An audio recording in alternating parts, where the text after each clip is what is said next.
அதுக்கப்புறம் பின்னாடி ராமகிருஷ்ணன் அவங்க பரமஹம்சர் அவங்க சங்கத்தை அந்த அமைப்பு சேர்ந்தவங்க எல்லாம் வந்து ஒரு படம் பண்ணாங்க. அதுல வந்து என்னன்னா அவரை கூப்பிட்டு போய் தலையில கை வச்சு அவருக்கு அந்த உணர்வு வந்து சாமின்னு என்ன அந்த உணர்வு அப்படிங்கிற மாதிரி சொல்லி காமிச்சாங்க மாதிரி அந்த படம்.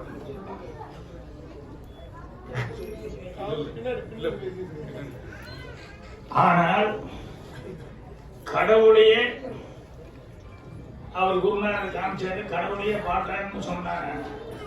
அந்த விவேகானந்தர் வந்து கடவுளை கும்பிடுங்கிறத பத்தி எதுவுமே பேசவே இல்லை. அவர் பேசினது பூராமே தன்னம்பிக்கை அப்படிங்கிறத பேசினாரு. அதே மாதிரி வந்து மனித நேயம் அப்படிங்கிறது அவருக்கு எந்த ஸ்பீச் எடுத்தாலும் நீங்க பாத்தீங்கன்னு சொன்னோம்னா அந்த தன்னம்பிக்கை அப்படிங்கிறது தான் முக்கியமா இருக்கும், மனித நேயம் அப்படிங்கிறது தான் முக்கியமா இருக்கும்.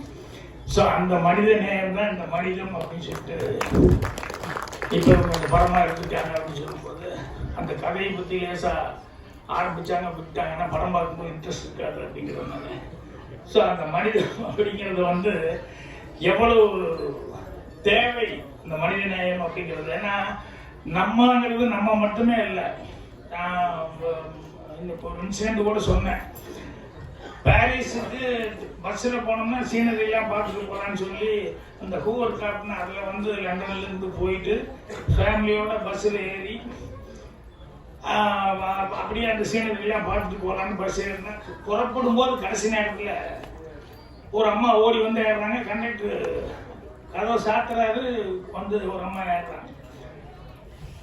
இல்லை சாரி டிக்கெட் இல்லை, எல்லாம் முடிஞ்சிருச்சு, நோ சீட் அப்படிங்கிற மாதிரி சொல்லி